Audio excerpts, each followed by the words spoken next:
तो भाई लोग, आज की वीडियो काफी ज्यादा इंटरेस्टिंग होने वाली है क्योंकि इस वीडियो के अंदर आपको शी हाओ का सन देखने को मिलने वाला है। तो जैसा कि हम लोगों ने पिछली वीडियो के अंदर देखा था कि 3 हाफ इमॉर्टल एम्परर और शी हाओ की फाइट लगातार 30,000 सालों तक चलती रहती है, जिसकी वजह से हाफ इमॉर्टल एम्परर जैसे एक्सपर्ट्स भी आखिरकार थक कर टूट जाते हैं। दूर से देखने पर चारों एक्सपर्ट्स मानो चलते फिरते स्केलेटन बन चुके थे। मांस पूरी तरह सूख चुका था, हड्डियां तक बाहर दिखने लगी थी और एसेंस ब्लड पूरी तरह खत्म हो चुका था। वे हेवन एंड अर्थ की एसेंस तो एब्जॉर्ब कर सकते थे, लेकिन जो एसेंस ब्लड वे रिकवर कर सकते थे वो उनकी खपत के सामने बहुत कम पड़ रहा था। उनकी लाइफ फोर्स बहुत वीक हो चुकी थी। लेकिन हाफ इमॉर्टल एम्परर को मार पाना इतना आसान भी नहीं था। लेकिन जब एक ही लेवल के एक्सपर्ट्स लगातार फाइट करते रहते हैं तो लास्ट में डेथ हो ही जाती है। लेकिन इसके बावजूद इस कंडीशन में भी वे डिवाइन एबिलिटीज यूज कर रहे थे और यही उनका सबसे पावरफुल टर्म कार्ड भी था, क्योंकि अगर वे जरा भी वीक पड़ते हैं तो सामने वाला एक ही अटैक में उनकी धोती फाड़ सकता था। और यही वजह थी कि उनका एसेंस ब्लड पूरी तरह सूख चुका था। रियल्म सी में लहरें आसमान तक उड़ती रहती हैं। चारों ग्रेट एक्सपर्ट्स यहाँ तक मैसेकर करते हुए पहुंच जाते हैं और बिना अपनी जान की परवाह किए फाइट करते रहते हैं। अब उनके पास कुछ भी नहीं बचा था, वो सिर्फ उनकी विल पावर थी।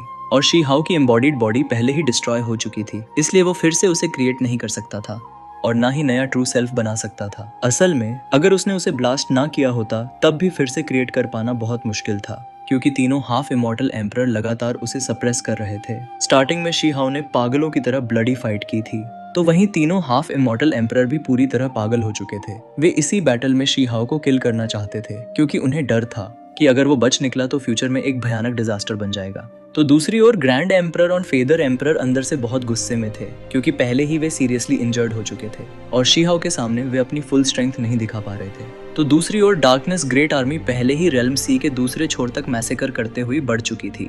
कुछ क्रीचर्स गाइडेंस एंशिएंट पैलेस के रास्ते से उतरे थे, तो कुछ सीधे रियल्म सी को चीरते हुए आए थे।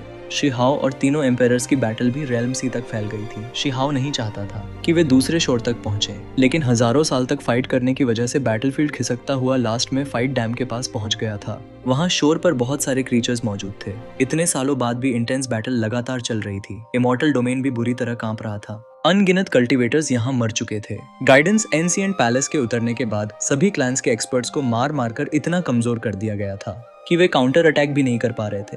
और डार्कनेस आर्मी ने पहले से करप्ट हुए डार्कनेस क्लैंस को अपने साथ मिला लिया था। गुड लक से बुचर, फेक ड्रग डीलर और चिकन फार्मर काफी पावरफुल थे। उन्होंने रियल्म सी में पहले ही 2 गाइडेंस एंशिएंट पैलेस को डिस्ट्रॉय कर दिया था, वरना इमॉर्टल डोमेन शायद अब तक पूरी तरह डिस्ट्रॉय हो चुका होता। लेकिन इसके बावजूद भी हालात बहुत खराब थे और इसी बीच फेक ड्रग डीलर भी मारा गया था। उसने अपनी बॉडी को 6 हिस्सों में बांटकर एंडलेस दाव को समझा था और हाफ इमॉर्टल एम्परर लेवल के बहुत करीब पहुंच चुका था। लेकिन फिर भी वो बच नहीं पाया, क्योंकि डार्कनेस क्रीचर्स बहुत सारे थे और उनमें कुछ ऐसे भी एक्सपर्ट थे जो 9 सिर वाली राक्षस से भी ज्यादा खतरनाक थे, जिनके इमॉर्टल किंग्स जैसे कल्टीवेटर को तो सीधे तौर पर निगल लिया था। और इससे 100 साल पहले चिकन फार्मर भी मारी गई थी। लेकिन अब उन्होंने गाइडेंस एंशिएंट पैलेस के खिलाफ रिबेलियन कर दिया था। लेकिन सबसे इम्पोर्टेंट बात यह थी कि अनडेड नाइट्स का फाउंडर सामने आ गया था और किसी ने भी नहीं सोचा था कि वो फीमेल अनडेड नाइट जो फीनिक्स को चिकन की तरह पालती थी, असल में फाउंडर की डेस्केंडेंट थी। फाउंडर खुद पहला क्रिएचर था जिसने ओरिजिन एंशिएंट आर्टिफैक्ट को छुआ था, लेकिन वो लाखों करोड़ों सालों से गायब था, इसलिए सबको लगा वो मर चुका है। लेकिन वो क्ले कंटेनर में खुद को सील करके बेरियल अर्थ में छिपा हुआ था। उसका नाम ब्यूरियल लॉर्ड था। उसकी स्ट्रेंथ उसकी डेस्केंडेंट से भी ज्यादा थी, बस हाफ इमॉर्टल एम्परर बनने से थोड़ा सा दूर था। उसने पहले रियल्म सी देखा था और वहाँ की ड्रेड को फीलिंग कर वापस लौट आया था, इसलिए इतने युगों तक डरमेंट रहा था और उसके आने से बचर का प्रेशर बहुत कम हो गया था। बेरियल लॉर्ड की बॉडी से हाफ इमॉर्टल एम्परर जैसी लाइट निकल रही थी और उसकी मैजिकल फोर्स बुचर से भी ज्यादा स्ट्रॉन्ग लग रही थी। लेकिन फिर भी इमॉर्टल डोमेन और बेरियल अर्थ के एक्सपर्ट्स लगातार कम होते जा रहे थे और इसी बीच शी हाओ वापस लौटता है और शोर के पास रियल्म सी में तीनों एम्परर को रोककर फाइट करने लगता है, जिसकी वजह से पूरा इमॉर्टल डोमेन हिल सा जाता है। यहाँ तक कि डार्कनेस क्रीचर्स भी सन्न रह गए होते हैं, क्योंकि हाफ इमॉर्टल एम्परर की बैटल इतनी हॉरिबल हो सकती है ये उन्होंने कभी नहीं सोचा था। दूर से देखने पर वे सभी स्केलेटन जैसे लग रहे थे। कोई भी आगे बढ़ने की हिम्मत नहीं कर पा रहा था, क्योंकि इस लेवल की बैटल में उतरना सीधे मौत को दावत देना था। और तभी कोई चिल्लाता है कि हुआंग वो हुआंग है। शिहाओ को गए हुए सैकड़ों हजार साल हो चुके थे और इसी बीच डैम के पीछे से एक जानी पहचानी कोल्ड वॉइस आती है और यह सुनकर शिहाओ पलटकर देखता है और पहचान जाता है कि यह हेवनली हॉर्नेडेंट है। वो खून से लथपथ था और अब वो भी एक इमॉर्टल किंग बन चुका था, लेकिन उसकी चोटें बेहद गंभीर थीं। यहाँ तक कि उसके ऊपर तैरता ओरिजिन सोर्स कॉल्ड्रन भी टूटा हुआ था और इमॉर्टल गोल्ड का ग्रेट क्लब भी गायब था। यह देखकर साफ पता चल रहा था कि बैटल कितनी भयानक रही होगी। वनली हॉर्न्ड एंट ने लाइफ और डेथ बहुत बार देखा था, लेकिन जब वो स्केलेटन जैसे शी हाओ को हाफ इमॉर्टल एम्पर से लड़ते हुए देखता है तो उसकी आंखों से आंसू गिरने लगते हैं। यह देखकर वो शी हाओ से कहता है कि तुम्हें काओ युशेंग और बाकी लोगों का बदला लेना ही होगा। यह सुनकर शी हाओ जोर से रोर करता है क्योंकि काओ युशेंग जैसा दोस्त भी मर चुका था। जिसके बाद शी हाओ डार्कनेस विलो डाइटी के बारे में पूछता है तो वो बताता है कि शायद वो मर चुकी है। बहुत सारे फॉलन इमॉर्टल किंग्स ने मिलकर उसे घेर लिया था और भयानक फाइट के बाद वह गायब हो गई थी। यह सुनकर शी हाओ जोर से रोर करता है क्योंकि अगर डार्कनेस विलो डाइटी मर गई तो विलो डाइटी को रिवाइव करने की उम्मीद भी खत्म हो जाती है। इसके बाद शी हाओ और भी ज्यादा पागल हो जाता है और तीनों हाफ इमॉर्टल एम्परर को शोर पर पहुंचने से रोकने के लिए फुल स्ट्रेंथ लगा देता है, क्योंकि अगर वे पार हो गए तो इमॉर्टल डोमेन पूरी तरह खत्म हो जाएगा।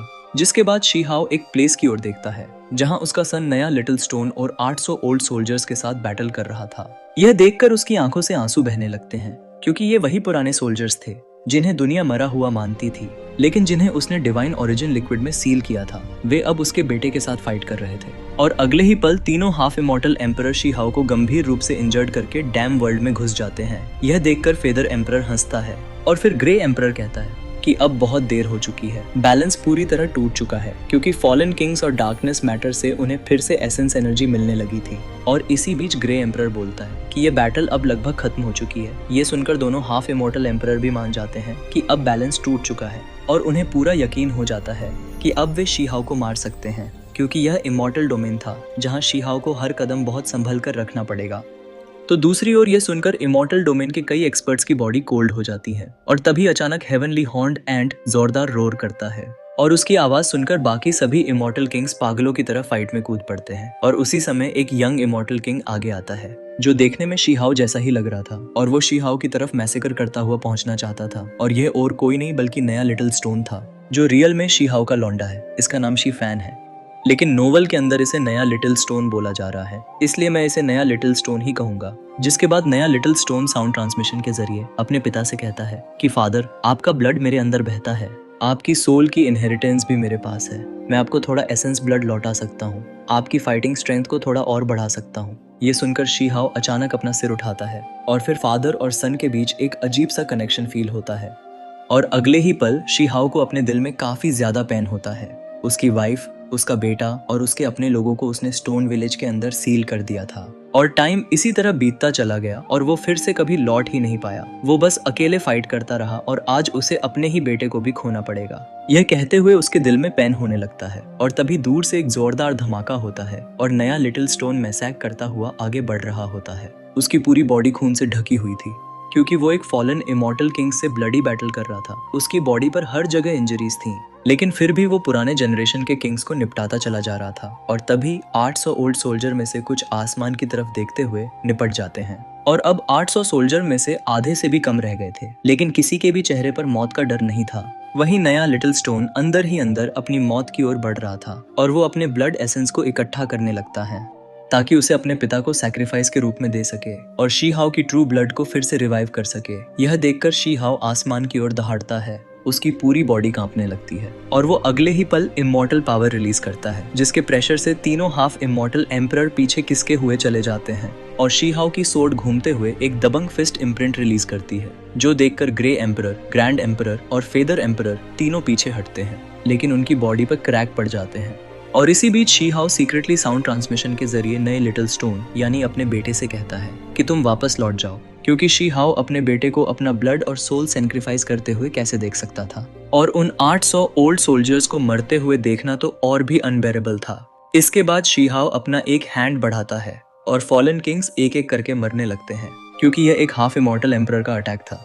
और इसके साथ ही नया लिटिल स्टोन और ओल्ड सोल्जर को उस प्लेस से टेलीपोर्ट करके बहुत दूर भेज देता है। लेकिन ऐसा करने की वजह से उसे एक बहुत बड़ी कीमत चुकानी पड़ती है। 3 हाफ इमॉर्टल एम्परर से फाइट के बीच में ध्यान बंटने से उसकी स्पिरिट बुरी तरह थक जाती है और वो फिर से गंभीर रूप से घायल हो जाता है। फेदर एम्परर, ग्रैंड एम्परर और ग्रे एम्परर पूरी तरह कोल्ड और इमोशनलेस बने रहते हैं। वे कभी भी ऐसा कुछ नहीं करते थे जिससे उन्हें खुद नुकसान हो। उनके लिए फीलिंग्स और इमोशंस बहुत पहले ही खत्म हो चुके थे और यही वजह थी कि जब वे फाइट करते थे तो वे सच में बहुत टेरिफाइंग हो जाते थे। इसके बाद फिर से जोरदार टकराव होता है और शी हाओ फिर से तीनों हाफ इमॉर्टल एम्परर से फाइट करता है, लेकिन बैलेंस पहले ही टूट चुका था, इसलिए यह फाइट ज्यादा देर तक नहीं चलती है और लास्ट में शी हाओ लड़खड़ाते हुए पीछे हटता है। उसकी बॉडी लगभग टूटने की कंडीशन में पहुंच जाती है। उसकी कंडीशन स्केलेटन जैसी हो चुकी थी, लेकिन दूसरी ओर तीनों एम्परर की बॉडी में थोड़ा बहुत एसेंस ब्लड फिर से क्रिएट हो चुका था। यह देखकर नया लिटिल स्टोन घबरा जाता है और वो फादर कहते हुए फिर से मैसेकर करता हुआ आगे बढ़ता है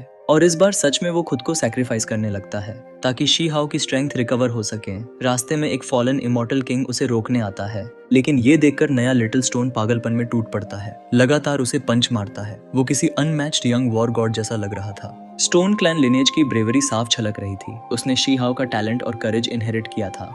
एनिमी को घास की तरह काटता हुआ कैओस के बीच से रास्ता बना रहा था, तो वही ओल्ड सोल्जर्स उसके साथ तालमेल बिठाकर इमॉर्टल किंग फॉर्मेशंस एक्टिवेट करते हैं और उसे बीच में प्रोटेक्ट करते हैं। इसी दौरान नया लिटिल स्टोन अंदर ही अंदर फिर से फादर फादर बोल रहा था और अपने ब्लड एसेंस और सोल फोर्स एक्सेप्ट करने को कहता है। उसकी बॉडी में हेवनली एम्परर हुआंग का ब्लड बह रहा था। यह देखकर कि उसके फादर मरने की कगार पर है, वह अपनी फाउंडेशन ट्रू ब्लड और सोल तक को सैक्रिफाइस करने को तैयार हो जाता है और अगले ही पल वो बहुत कमजोर पड़ जाता है। लेकिन तभी फादर और सन के बीच एक नेचुरल कनेक्शन होता है और ये फील करते ही शी हाओ को अपने दिल में बहुत ज्यादा पेन होता है और अपने बेटे को आवाज लगाते हुए उसकी पूरी बॉडी कांपने लगती है। उसकी बॉडी में अब एक बूंद ब्लड नहीं बचा था, वरना वो कब का ब्लड के आंसू रो चुका होता। नया लिटिल स्टोन पैदा होते ही कभी भी माता पिता का प्यार नहीं पा सका था, क्योंकि फ्यूचर में आने वाले खतरे को देखकर शी हाओ ने उसे स्टोन विलेज में सील कर दिया था और बाद में शी हाओ ने खुद वो सील तोड़कर उसे कल्टीवेशन के पाथ पर भेज दिया था। उस समय उसके पास ना माता पिता थे और ना ही कोई अपना, इसलिए वो अकेले ही कल्टीवेशन के पाथ पर चल पड़ा था। ये सब याद करते ही शी हाओ की आंखों से खून के आंसू बहने लगते हैं। ये देखकर वो फील करता है कि वही ब्लड और सोल फोर्स जो उसके ओरिजिन से आई थी वो धीरे धीरे उसकी बॉडी में समा रही है और उसे लाइफ फोर्स लौटा रही है।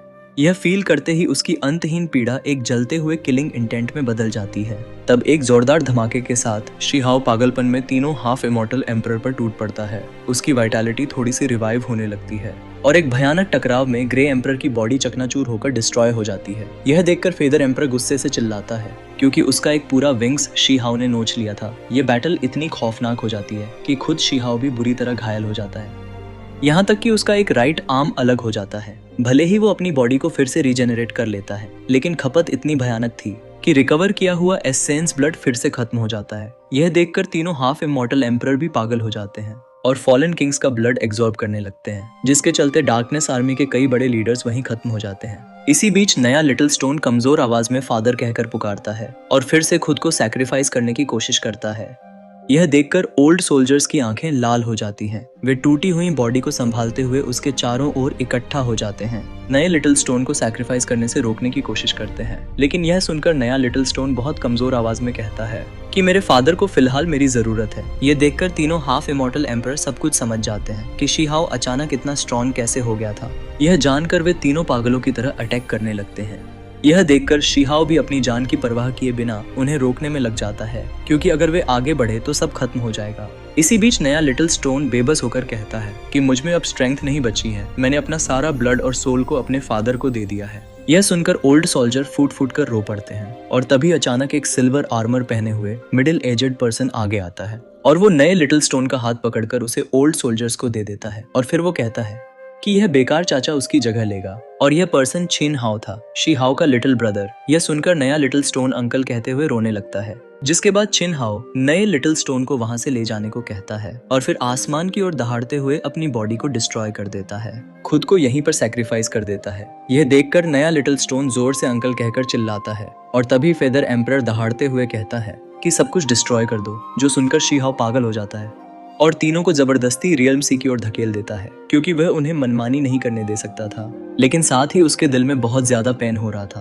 क्योंकि उसका अपना छोटा भाई भी इसी रास्ते पर चल पड़ा था और वह उसे रोक नहीं सकता था। गुस्से और दर्द में वह चिल्लाता है कि चिनहाओ यहाँ से निकल जाओ, और उसी समय दूर डार्कनेस क्रीचर्स की एक भीड़ जमा हो जाती है। फॉलन किंग्स आगे बढ़कर चिनहाओ के ब्लड और सोल को रोकने लगते हैं ताकि उसका सैक्रिफाइस पूरा ना हो सके। यह देखकर बचे हुए ओल्ड सोल्जर्स लाल आंखों से एक साथ टूट पड़ते हैं। वे यह नहीं होने देना चाहते थे कि चिनहाओ का सैक्रिफाइस बेकार हो जाए, लेकिन फॉलन किंग्स बहुत ज्यादा पावरफुल थे और तभी अचानक एक आवाज गूंजती है और ड्यूअल प्यूपिल्स की लाइट दुनिया को चीर देती है। एक फॉलन किंग की बॉडी उसी समय डिस्ट्रॉय हो जाती है। यह पर्सन शी यी था, देखने में यंग था। उसकी dual pupils heaven and earth को क्रिएट एंड डिस्ट्रॉय करने की स्ट्रेंथ रखती थी। उसने इमॉर्टल किंग लेवल पर ब्रेक थ्रू कर लिया था, जिसके बाद ड्यूअल प्यूपिल रेडियंस एक और फॉलन किंग को किल कर देती है और बाकी डार्कनेस क्रीचर्स को भी एक एक पाम अटैक में ही किल कर देता है। जिसके बाद शी ई किनहाओ के ब्लड और सोल को दूर फेंक देता है। ये देखकर किनहाओ चिल्लाता है कि वो सैक्रिफाइस करना चाहता है, लेकिन शी ई साफ मना करते हुए कहता है कि उसका ब्लड शी हाओ की लाइफ इनहेरिटेंस नहीं है और वो इमॉर्टल किंग भी नहीं, इसलिए ये बेकार है। यह कहते हुए शी ई खुद को सैक्रिफाइस करने की तैयारी करता है। तो भाई लोग, अब मैं इस वीडियो को यहीं पर एंड करता हूँ। और बात रही कि ये वीडियो इतनी देर से क्यों आई है, तो भाई लोग, अभी के लिए मेरा वर्क बहुत ही ज्यादा बढ़ चुका है, इसलिए मुझे टाइम बहुत ही ज्यादा कम मिल रहा है। इसलिए अब आपको वीडियो 2-3 दिन के बाद ही देखने को मिलेगी, लेकिन मैं फिर भी कोशिश करूंगा कि मैं वीडियो जल्दी अपलोड कर दूं।